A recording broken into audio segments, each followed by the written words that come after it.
नमस्कार दोस्तों, स्वागत है आप सभी का आपके अपने यूट्यूब चैनल श्याम फैक्ट पर। प्यारे साथियों, आज के इस वीडियो में एग्जामपुर के संगम प्रैक्टिस सेट नंबर 9 का सॉल्यूशन आपको कराने वाला हूँ। ये प्रैक्टिस सेट आपको एग्जामपुर के ऑफिशियल ऐप पर मिल जाएगा। वहां से जाकर के आप इस प्रैक्टिस सेट को डाउनलोड कर सकते हैं। अगर आपको वहां से नहीं लगाना तो ये प्रैक्टिस सेट आपको हमारे यूट्यूब चैनल श्याम फैक्ट पर सबसे कम समय में आपको करा दिया जा रहा है। तो इस वीडियो को आप लोग शुरू से लेकर के एंड तक फुल वॉच कर लेना। अगर आप एग्जाम में अच्छा स्कोर करना चाहते हो तो ये प्रैक्टिस सेट आप लोगों के लिए सबसे ज्यादा महत्वपूर्ण है। ये आप 15 प्रैक्टिस सेट कर लीजिएगा, आपका 100% है इस बार अच्छा स्कोर होने वाला। तो इस वीडियो को आप अपने दोस्तों के पास है ज्यादा से ज्यादा शेयर कर दीजिएगा, जिससे वो भी लोग इस प्रैक्टिस सेट को लगाएं और उन लोगों को भी अपनी तैयारी का पता लग पाए कि उनकी तैयारी कैसे चल रही है। तो चलिए शुरू करते हैं आज का अपनी ये प्रैक्टिस सेट नंबर 9 एग्जामपुर का। तो पहला प्रश्न है आपके सामने कि मानवाधिकार संरक्षण अधिनियम 1993 के तहत निम्नलिखित में से किस न्यायालय को मानवाधिकार न्यायालय के रूप में कार्य करने के लिए नामित किया गया? तो ये किया गया था सत्र न्यायालय को। ए ऑप्शन है वो एक का करेक्ट आंसर हो जाएगा। दूसरा प्रश्न है आपके सामने उपन्यास the serpent and the rope के लेखक कौन है? तो इस उपन्यास को किसने लिखा है? तो इस उपन्यास को लिखा है राजा राव ने। दो का ए ऑप्शन है वो करेक्ट आंसर आप लोगों का हो जाएगा। चलिएगा, तीसरा प्रश्न है आपके सामने कि तुम्बा इनविक्टोरियल रॉकेट लॉन्चिंग स्टेशन किस राज्य में स्थित है? तो बताओ ये कौन से राज्य में? तो ये पड़ता है केरल राज्य में। तीन का ए ऑप्शन है वो आप लोगों का करेक्ट आंसर है हो जाएगा। चौथा प्रश्न है आपके सामने कि वैश्विक भुखमरी सूचकांक 2023 में भारत का क्या स्थान है? बताओ कौन सा स्थान है? तो वैश्विक भुखमरी सूचकांक 2023 में भारत का 111वां स्थान है। चार का बी ऑप्शन है करेक्ट आंसर हो जाएगा। पांचवा प्रश्न है आपके सामने कि भारत का पहला चांद मिशन चंद्रयान-1 किस वर्ष भेजा गया था? बताइए चंद्रयान-1 कब भेजा गया? तो ये भेजा गया था 22 अक्टूबर 2008 को। पांच का सी ऑप्शन है वो करेक्ट आंसर है हो जाएगा। छठवां प्रश्न है आपके सामने किस पंचवार्षिक योजना के अंतर्गत भारत में हरित क्रांति का विकास हुआ है? तो हरित क्रांति का विकास तीसरी पंचवार्षिक योजना के तहत हुआ है। ए ऑप्शन है वो करेक्ट आंसर हो जाएगा। तो वीडियो पसंद आई हो रही तो वीडियो को आप लोग लाइक कर सकते हैं। चैनल को सब्सक्राइब नहीं कर रखा होगा तो चैनल को आप लोग जरूर सब्सक्राइब कर लीजिएगा। सातवां प्रश्न है आपके सामने कि बुद्ध के जीवन की किस घटना को मानविस्करण के नाम से भी जाना जाता है? तो ये जाना जाता है गृह त्याग की घटना को। बी ऑप्शन है करेक्ट आंसर हो जाएगा। आठवां प्रश्न है आपके सामने कि निम्नलिखित में से नलकूपों द्वारा सिंचित भूमि क्षेत्र सबसे अधिक है? तो बताइए कहाँ पर सबसे अधिक? तो ये उत्तर प्रदेश में। आठ का सी ऑप्शन है राइट आंसर हो जाएगा। नौवां प्रश्न है आपके सामने कि निम्नलिखित में से गंगा सागर मेला भारत के किस राज्य में आयोजित किया जाता है? तो ये कहाँ पर लगता है? तो गंगा सागर का जो मेला है वो पश्चिम बंगाल में लगता है। नौ का सी ऑप्शन है वो राइट आंसर है हो जाएगा। दसवां प्रश्न है आपके सामने कि बिम्स्टेक का मुख्यालय किस स्थान पर स्थित है? तो बिम्स्टेक का जो मुख्यालय है वो ढाका में स्थित है। दस का सी ऑप्शन है वो करेक्ट आंसर हो जाएगा। ग्यारहवां प्रश्न है आपके सामने कि हाल ही में किसके द्वारा GRSI त्वरित नवाचार पोषण योजना का शुभारंभ किया गया? तो ये शुभारंभ किया गया संजय सेठ के द्वारा। ए ऑप्शन है वो करेक्ट आंसर हो जाएगा। बारहवां प्रश्न है आपके सामने कि विश्व की पहली मिस एआई का खिताब किसने जीता है? और ये खिताब किसने जीता है? तो ये जीता है केंजा लेली ने। 12 का बी ऑप्शन है करेक्ट आंसर हो जाएगा। तेरहवां प्रश्न है आपके सामने कि डूरंड कप किस खेल से संबंधित है? तो किससे संबंध रखता है ये डूरंड कप? तो डूरंड कप का जो संबंध है वो है फुटबॉल से। 13 का बी ऑप्शन है वो राइट आंसर हो जाएगा। वीडियो पसंद आ रही तो वीडियो को आप लोग लाइक कर सकते हैं। चौदहवां प्रश्न है आपके सामने कि विश्व वानिकी दिवस किस दिन मनाया जाता है? तो विश्व वानिकी दिवस 21 मार्च को मनाया जाता है। 14 का सी ऑप्शन है वो राइट आंसर हो जाएगा। 15वां प्रश्न है आपके सामने कि लेक किस देश की मुद्रा है? तो लेक ये अल्बानिया की मुद्रा है। 15 का सी ऑप्शन है वो करेक्ट आंसर है हो जाएगा। 16वां प्रश्न है आपके सामने कि आप एक पुलिस अधिकारी हैं और एक दुकान के मालिक ने चोरी घटना की शिकायत दर्ज कराई आपको। तो आपको बताओ क्या कार्रवाई होगी? ये आपको बताना है। 16 का राइट आंसर है। तो चोरी घटना की जांच करनी चाहिए और दोषियों को पकड़ने का प्रयास करना चाहिए। 16 का बी ऑप्शन है वो राइट आंसर हो जाएगा। 17वां प्रश्न है आपके सामने कि भारत में राष्ट्रीय खाद्य सुरक्षा मिशन किस वर्ष शुरू किया गया था और इसके क्या घटक थे? ये आपको बताना है। 17 का राइट आंसर। तो अक्टूबर 2007 में शुरू हुआ था। गेहूं चावल और दलहन इसके मुख्य घटक थे। 17 का डी ऑप्शन है राइट आंसर हो जाएगा। 18वां प्रश्न है आपके सामने कि ब्रिक्स में शामिल नए राष्ट्रों की सदस्यता किस वर्ष से लागू हुई? तो ये सदस्यता लागू हुई थी 1 जनवरी 2024 से। 18 का बी ऑप्शन राइट आंसर हो जाएगा। 19वां प्रश्न है आपके सामने कि बाल पोर्नोग्राफी किस धारा के अंतर्गत अपराध है? तो ये अपराध है 67 बी की धारा के अंतर्गत 19 का डी ऑप्शन है राइट आंसर हो जाएगा। 20वां प्रश्न है आपके सामने कि सीजीएसटी की अधिकतम दर क्या है? बताओ क्या है? तो इसकी जो अधिकतम दर है वो है 18% है, बी ऑप्शन है वो राइट आंसर हो जाएगा। 21वां प्रश्न है आपके सामने आर्थिक नियोजन से क्या संबंधित है? बताओ क्या संबंध है? तो आर्थिक नियोजन से संसाधनों का आवंटन ये संबंधित है। 21 का सी ऑप्शन है वो आपका राइट आंसर है हो जाएगा। चलिएगा अगला प्रश्न है, प्रश्न संख्या आपके सामने 22 से कम समय में आपको ये 15 प्रैक्टिस सेट आप लिख कर लीजिएगा। 100% आपका स्कोर है अच्छा होने वाला है। 22वां प्रश्न है आपके सामने कि निम्नलिखित में से कौन सी जनजाति नील नदी की घाटी क्षेत्र में निवास करती है? तो ये निवास करती है पेल्हाई जनजाति। 22 का बी ऑप्शन राइट आंसर हो जाएगा। 23वां प्रश्न है आपके सामने कि निम्नलिखित में से भारत के किस राज्य की सीमा म्यांमार के साथ सबसे लंबी लगती है? तो बताओ कौन से राज्य की सीमा सबसे ज्यादा लगती है म्यांमार से? तो ये लगती है अरुणाचल प्रदेश की। 23 का सी ऑप्शन है वो राइट आंसर है हो जाएगा। 24वां प्रश्न है आपके सामने कांग्रेस की अध्यक्षता करने वाले प्रथम मुस्लिम अध्यक्ष कौन थे? तो कौन थे? तो ये प्रथम मुस्लिम अध्यक्ष थे बदरुद्दीन तैयब जी। 24 का बी ऑप्शन राइट आंसर है हो जाएगा। 25वां प्रश्न है आपके सामने कि टेनिस के चारों ग्रैंड स्लैम टूर्नामेंट में वर्ष के सबसे अंत में कौन सा होता है? तो बताओ कौन सा होता है? तो वर्ष के अंत में सबसे होता है ऑस्ट्रेलिया ओपन। 25 का डी ऑप्शन राइट आंसर हो जाएगा। 26वां प्रश्न है आपके सामने कि बंगाल विभाजन के बाद कौन सा आंदोलन प्रारंभ हुआ था? कौन सा आंदोलन प्रारंभ हुआ था बंगाल विभाजन के बाद? तो स्वदेशी आंदोलन प्रारंभ हुआ था। 26 का बी ऑप्शन है वो राइट आंसर है हो जाएगा। 27वां प्रश्न है आपके सामने कि भारत में एयर इंडिया की स्थापना किस वर्ष की गई थी? तो कब हुई थी एयर इंडिया की स्थापना? तो 1953 में एयर इंडिया की स्थापना हुई थी। ए ऑप्शन है वो करेक्ट आंसर है हो जाएगा। 28वां प्रश्न है आपके सामने कि साइमन कमीशन भारत किस वर्ष आया था? तो कब आया था? तो ये 1928 में भारत आया था। 28 का ए ऑप्शन है वो आप लोगों का करेक्ट आंसर हो जाएगा। 29वां प्रश्न है आपके सामने कि यूनेस्को की विंड हो की घोषणा किससे संबंधित है? तो इसका संबंध किससे है? तो इसका संबंध है स्वतंत्र प्रेस सिद्धांतों को बढ़ावा देना। 29 का सी ऑप्शन है वो राइट आंसर हो जाएगा। वीडियो पसंद आए तो वीडियो को आप लोग लाइक जरूर कर देना। चैनल को आप लोगों ने सब्सक्राइब नहीं कर रखा होगा तो चैनल को आप लोग जरूर सब्सक्राइब कर लीजिएगा। 30वां प्रश्न है आपके सामने कि जनगणना वर्ष 2011 के अनुसार किस जिले का जनघनत्व सबसे न्यूनतम है? तो कौन से जिले का? तो ललितपुर जिले का जनसंख्या घनत्व सबसे न्यूनतम है। 30 का बी ऑप्शन है वो राइट आंसर हो जाएगा। 31वां प्रश्न है आपके सामने कि डॉक्टर भीमराव अंबेडकर संग्रहालय एवं पुस्तकालय की स्थापना उत्तर प्रदेश के किस जिले में की गई है? तो ये स्थापना की गई उत्तर प्रदेश के रामपुर में। 31 का सी ऑप्शन है राइट आंसर हो जाएगा। अगला 32वां प्रश्न है आपके सामने कि बुंदेलखंड गेहूं की किस किस्म को भौगोलिक संकेत टैग प्राप्त हुआ है? कौन सी किस्म को जीआई टैग मिला और ये बुंदेलखंड में पैदा होती है? तो ये मिला है कठिया गेहूं को। 32 का ए ऑप्शन है राइट आंसर हो जाएगा। 33वां प्रश्न है आपके सामने कि भारत में बाल संरक्षण और कल्याण के लिए आपातकालीन टोल फ्री हेल्पलाइन नंबर क्या है? तो ये टोल फ्री हेल्पलाइन नंबर है 1098। 33 का बी ऑप्शन राइट आंसर हो जाएगा।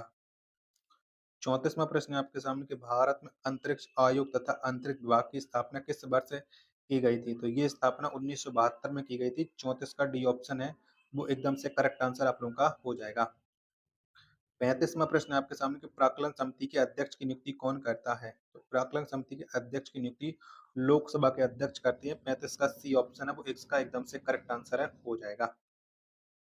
चलिएगा अगला प्रश्न संख्या 36 है आपके सामने कि संयुक्त विशेष बल अभ्यास खंजर 2024 भारत और किस देश के मध्य आयोजित किया गया? तो ये आयोजित किया गया था भारत और किर्गिस्तान के मध्य में। 36 का बी ऑप्शन है वो आप लोगों का राइट आंसर हो जाएगा।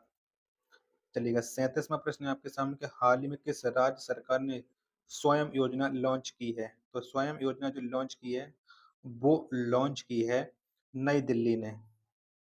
37 का बी ऑप्शन सॉरी नई दिल्ली नहीं, ये योजना है उड़ीसा ने लॉन्च की है। 37 का सी ऑप्शन है वो राइट आंसर हो जाएगा। 38वां प्रश्न है आपके सामने कि वित्तीय वर्ष 2024-25 में भारतीय रेलवे के लिए कितना धन आवंटित किया गया? तो कितना मिला है भारतीय रेलवे को 2024-25 के वित्तीय वर्ष में ये आपको बताना है।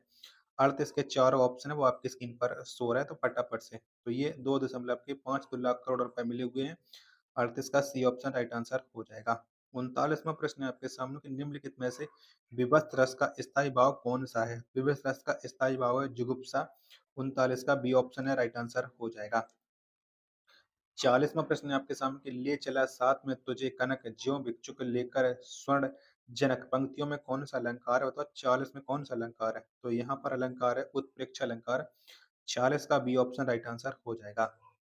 41वां प्रश्न है आपके सामने कि नीचे दिए गए शब्द का सही संधि विच्छेद वाला विकल्प पहचानिए। तो बताओ इसका सही संधि विच्छेद क्या हो जाएगा? तो अनु प्लस एषण इसका सही संधि विच्छेद है अन्वेषण का। 41 का ए ऑप्शन है वो एकदम से करेक्ट आंसर हो जाएगा। 42वां प्रश्न है आपके सामने कि निम्न विकल्पों में से कौन सा विकल्प नीचे दिए गए शब्द का सही विलोम है? आगामी। तो आगामी का विलोम शब्द क्या हो जाएगा? तो ये होगा विगत। 42 का डी ऑप्शन है वो राइट आंसर हो जाएगा। 43वां प्रश्न है आपके सामने कि संस्कृत और संस्कृत शब्द युग्म के सही अर्थभेद का चयन कीजिएगा। तो इसका सही अर्थभेद क्या हो जाएगा? तो इसका सही अर्थ हो जाएगा विष्टा एक बार, यानी 43 का बी ऑप्शन एकदम इसका करेक्ट आंसर हो जाएगा। 44वां प्रश्न है आपके सामने कि राम की शक्ति पूजा के विषय में कौन सा कथन असत्य है? बताओ इसमें से कौन सा कथन असत्य है? 44 का राइट आंसर। तो राम को शक्ति पूजा का सुझाव जामवंत ने दिया, ये बिल्कुल गलत है। 44 का सी ऑप्शन है वो राइट आंसर हो जाएगा। 45वां प्रश्न है आपके सामने कि निम्न विकल्पों में से उस विकल्प का चयन करें जो उपसर्ग से बने शब्द का सही विकल्प नहीं है। तो बताओ इनमें से कौन सा नहीं है? 45 का राइट आंसर। तो मिलन में उपसर्ग नहीं लगा हुआ है, सी ऑप्शन एकदम इसका करेक्ट आंसर हो जाएगा। 46वां प्रश्न है आपके सामने कि निम्न विकल्पों में से उस विकल्प का चयन कीजिएगा जो दिए गए समस्त पद के सही बहुब्रीहि समास का विकल्प है। तो लंबोदर। तो इसका क्या हो जाएगा ये आपको बताना है। लंबोदर का समास विग्रह। तो ये हो जाएगा लंबा है उदर जिसका अर्थात गणेश जी, और इसमें हो जाएगा आपका कर्मधारय समास, सॉरी बहुब्रीहि समास हो जाएगा। 46 का डी ऑप्शन करेक्ट आंसर हो जाएगा। 47वां प्रश्न है आपके सामने कि निम्न विकल्पों में से उस विकल्प का चयन करें जो दिए गए वाक्य के अनुसार सर्वनाम के भेद का सही विकल्प हो। तो 47 का राइट आंसर क्या हो जाएगा? तो इसका सही भेद हो जाएगा, इसमें हो जाएगा आपका निश्चयवाचक सर्वनाम। 47 का डी ऑप्शन इसका एकदम से करेक्ट आंसर है हो जाएगा। 48वां प्रश्न है आपके सामने कि यदि आपने विवाह का निमंत्रण दिया होता तो मैं अवश्य आता। अर्थ के आधार पर कौन सा वाक्य है? बताओ 48 में ये कौन सा वाक्य? तो ये एक संकेतक वाक्य है।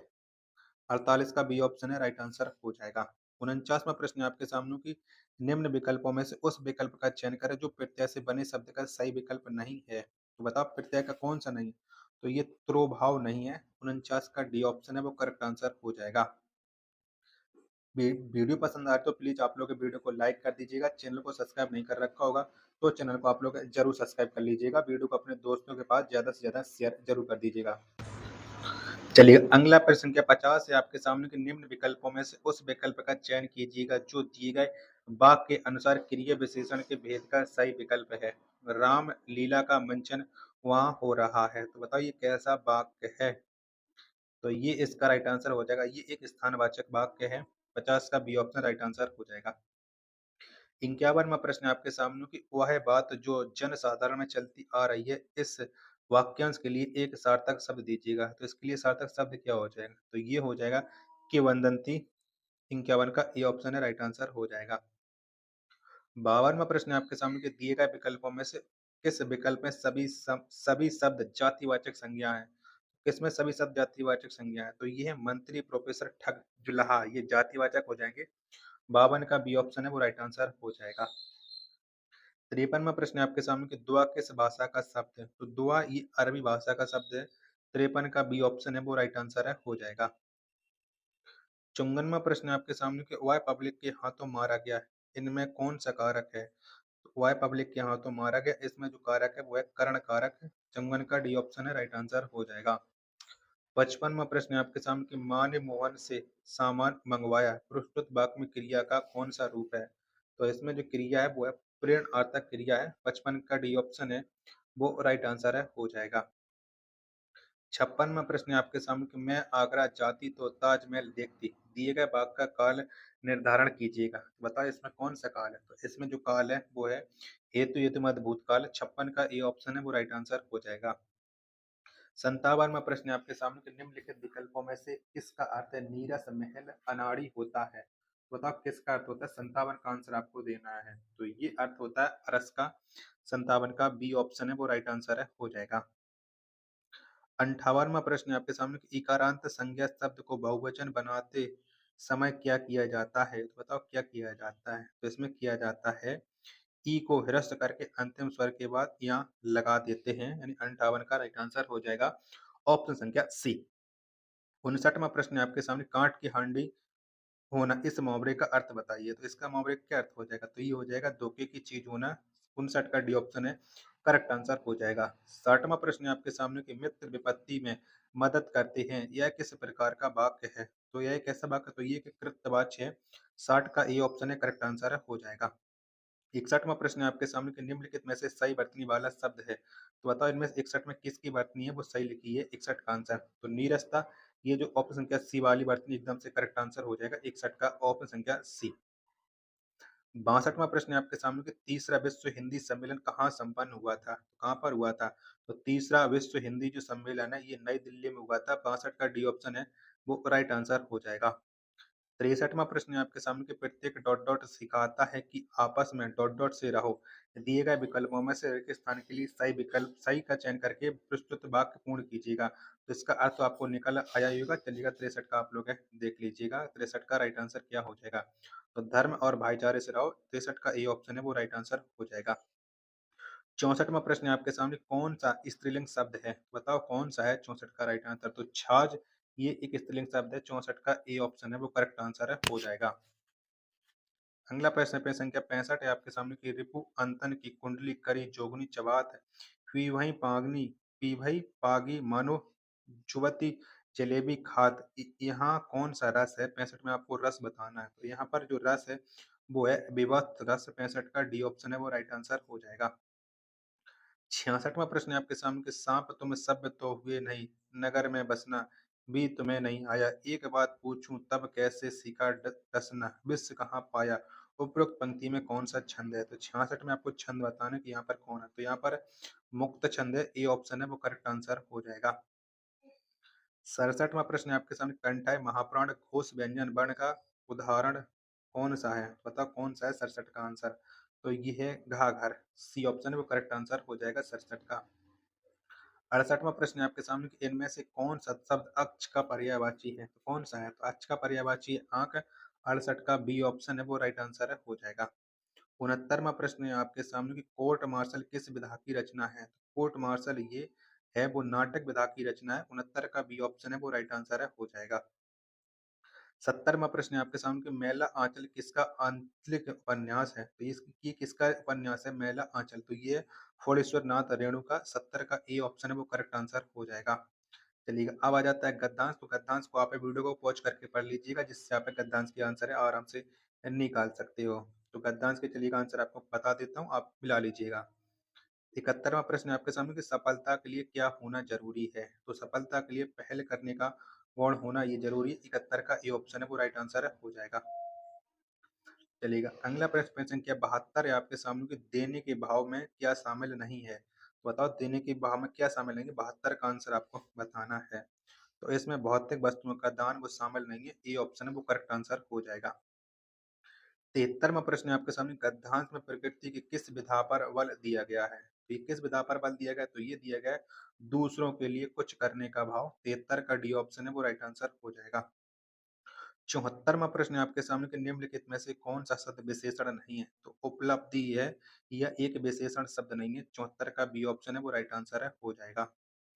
अगला प्रश्न संख्या 75 है आपके सामने कि प्रकरण शब्द का अर्थ है, बताओ क्या है? तो प्रकरण शब्द का जो अर्थ है वो है विषय। 75 का बी ऑप्शन है वो राइट आंसर है हो जाएगा। चलिएगा अब आपके लिए 75 तक आपके हिंदी और जीके जीएस समाप्त हो चुकी है।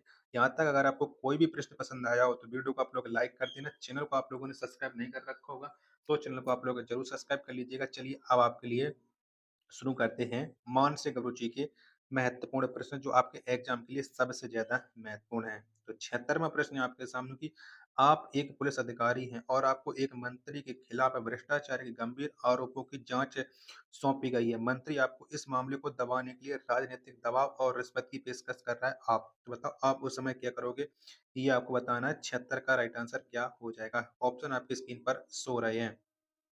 तो अपने कर्तव्यों का पालन करते हुए निष्पक्ष जांच करनी चाहिए और सबूतों को अदालत में पेश करना चाहिए। सी ऑप्शन है वो इसका करेक्ट आंसर है आप लोगों का हो जाएगा। 77वां प्रश्न है आपके सामने कि आप एक विशेषज्ञ हैं जिन्हें एक विशेष परियोजना पर काम करने के बजाय एक सामान्य प्रशासनिक कार्य पर लगा दिया गया है। आपको लगता है कि यह आपकी क्षमताओं का सही उपयोग नहीं है। आप बताओ, आप उस समय क्या करोगे? 77 का आंसर आपको देना है। तो प्रशासनिक कार्य को पूरी प्रतिबद्धता और तत्परता से करना चाहिए। सी ऑप्शन है वो करेक्ट आंसर है, हो जाएगा। चलिएगा, अगला प्रश्न अब आपके सामने प्रश्न क्या है 78 कि आप एक पुलिस अधिकारी हैं और आपको एक प्रतिष्ठित स्कूल के बच्चों के साथ दुर्व्यवहार के मामले की जांच सौंपी गई। स्कूल प्रशासन दबाव डाल रहा है कि आप मामला दबा दें। आप बताओ, आप उस समय क्या करोगे? 78 का आंसर आपको देना है। ऑप्शन आपकी स्क्रीन पर शो रहे हैं। बच्चों के हित में निष्पक्ष जांच करनी चाहिए और दोषियों को सजा दिलवानी चाहिए। सी ऑप्शन है वो राइट आंसर है, हो जाएगा। 79वाँ प्रश्न है आपके सामने कि आप एक पुलिस अधिकारी हैं और आपको पता चलता है कि एक आपराधिक गिरोह आपके क्षेत्र में सक्रिय हो गया। तो आप बताओ क्या करोगे? 79 का राइट आंसर। बताओ क्या हो जाएगा 79 का? तो गिरोह के सदस्यों को पकड़ने के लिए गुप्त ऑपरेशन चलाना चाहिए। 79 का ए ऑप्शन एकदम से राइट आंसर हो जाएगा। 80वाँ प्रश्न है आपके सामने कि आप एक पुलिस अधिकारी हैं और एक दुकान के मालिक ने चोरी घटना की शिकायत दर्ज कराई है। आप बताओ, आप क्या करोगे? तो चोरी घटना की जांच करनी चाहिए और दोषियों को पकड़ने का प्रयास करना चाहिए। 80 का बी ऑप्शन है वो राइट आंसर है, हो जाएगा। 81वाँ प्रश्न है आपके सामने कि आप एक पुलिस अधिकारी हैं और आपको पता चलता है कि एक व्यक्ति ने अपनी पहचान छुपाकर एक जाली पहचान पत्र बनवाया। आपको बताओ, आप उस समय क्या करोगे? 81 का आंसर आपको बताना है। 2 ऑप्शन ये रहे और बाकी के 2 ऑप्शन है आपकी स्क्रीन पर ये रहे। तो जाली पहचान पत्र की जांच करनी चाहिए और उचित कार्रवाई करनी चाहिए। सी ऑप्शन है वो राइट आंसर हो जाएगा 81 का। 82वां प्रश्न है आपके सामने कि आप एक पुलिस अधिकारी हैं और आपको पता चलता है कि एक प्रभावशाली व्यापारी ने अवैध तरीके से व्यापार किया है और आपको रिश्वत की पेशकश की जा रही है। आप बताओ, आप उस समय क्या करोगे? 82 का आंसर आपको देना है। 82 का राइट आंसर क्या हो जाएगा? ऑप्शन आपकी स्क्रीन पर शो रहा है। तो रिश्वत की पेशकश को नजरअंदाज करते हुए व्यापारी के खिलाफ कानूनी कार्रवाई करना चाहिए। सी ऑप्शन है वो राइट आंसर हो जाएगा। 83वां प्रश्न है आपके सामने कि आप एक पुलिस अधिकारी हैं और आपको पता चलता है कि एक प्रभावशाली व्यक्ति ने गंभीर अपराध किया है और आपको उसकी पहचान को छुपाने के लिए कहा जा रहा है। आप बताओ, आप उस समय क्या करोगे? 83 का आंसर आपको देना है। 83 का आंसर क्या हो जाएगा? ऑप्शन आपकी स्क्रीन पर शो रहा है। व्यक्ति के खिलाफ है कानूनी कार्रवाई करनी चाहिए और उसकी पहचान उजागर करनी चाहिए। बी ऑप्शन है राइट आंसर हो जाएगा। 84वां प्रश्न है आपके सामने कि आप एक पुलिस अधिकारी हैं और आपको पता चलता है कि एक प्रभावशाली नेता एक बड़े जमीन घोटाले में अपनी संपत्ति बढ़ाई है। आपको बताओ, आप उसमें क्या करोगे? तो नेता के खिलाफ जांच शुरू करनी चाहिए। 84 का ए ऑप्शन है वो राइट आंसर है, हो जाएगा। चलिएगा, 85वां प्रश्न है आपके सामने कि आप एक पुलिस अधिकारी हैं और आपको एक महत्वपूर्ण जांच का नेतृत्व करना है, जबकि आपके जीवन साथी को एक गंभीर बीमारी के लिए आपातकालीन सर्जरी की आवश्यकता है। आपको तो बताओ, आप उस समय क्या करोगे? आपको ऑप्शन दिखा देता हूँ। 85 के ऑप्शन आपकी स्क्रीन पर शो रहे हैं, देख लीजिएगा। तो जीवन साथी की देखभाल के लिए थोड़े समय का अवकाश लेना चाहिए और जांच के लिए एक टीम बनानी चाहिए। 85 का डी ऑप्शन है वो राइट आंसर है, हो जाएगा।